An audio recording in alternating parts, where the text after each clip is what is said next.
All right, the 2018 murder of Anton Black was the focus of an all-new one-hour Dateline special entitled What Happened to Anton Black? The special took an important look at community policing and whether police should be responding to mental health calls.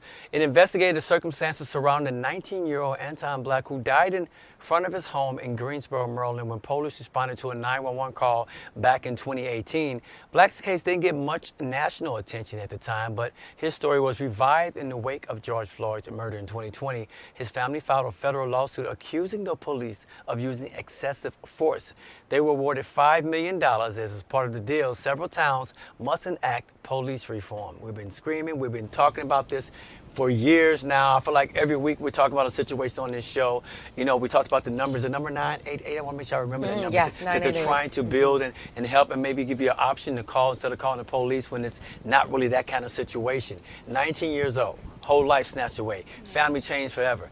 And now I feel like they're getting to the point where would you rather have the police locked up or would you rather take the money? What if it gets to that point? Because technically, the money can't bring my son back, but I want the money and I want them locked up more importantly. But a friend of mine was having that conversation saying, well, if they get to that point where you want to take the money and have them behind bars, what are you going to do? I would like both. I'm like you, Romeo, that I would like both. I don't want to have to choose like the price of a life. I want justice, and I also want the money at the same time for the time spent that I had to deal with this situation. So I want both. And your life's changed and forever. I want justice for the person that they hurt in my family. You know, this case, I had never heard of Anton Black, and it came to light after George Floyd because he died in a similar manner. They said that he was pinned down for 6 minutes by police on his mother's front porch. So can you imagine, his mother was watching this happen.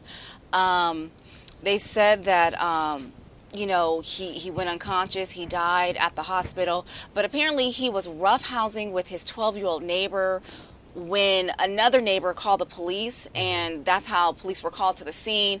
They said what the neighbor didn't know is that the 12-year-old boy that he was roughhousing with, they were friends. And so for an outsider looking in, maybe it looked like because he was 19 and this was 12, I think was he 19? Yes, he was 19. Yeah.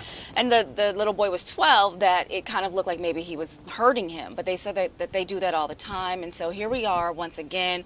I'm glad that we're able to shine a light on this and that we know about this and that there are police reforms that are coming along with the settlement. So to your point, Romeo, about what would you take, I guess the family said, okay, well, if the office, I don't know if the officer's going to go to jail, I don't know if anyone's been charged, but they stipulated that they wanted police reform. So in their settlement, they also the officers have to go through de-escalation training, implicit bias lessons, transparency with hiring. They want that implemented in this Maryland town and a few other Maryland counties now.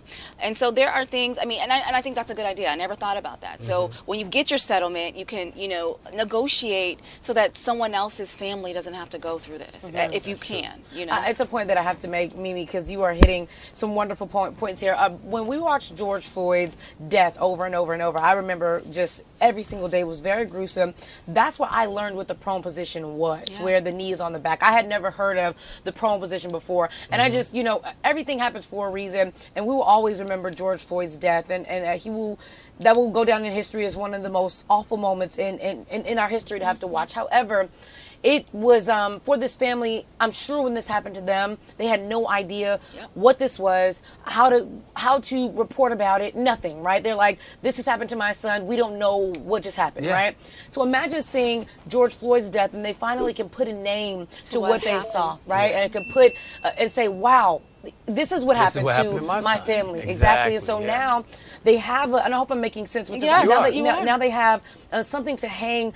I'm trying to make sure I say it right so that it doesn't sound insensitive to George Floyd's death. But they have something to be able to grab onto, to be able to say, okay, this also happened to me, and how can we go about handling this justice for my family as well? So, I definitely understand what you're saying, and it's very sad overall that this had to happen.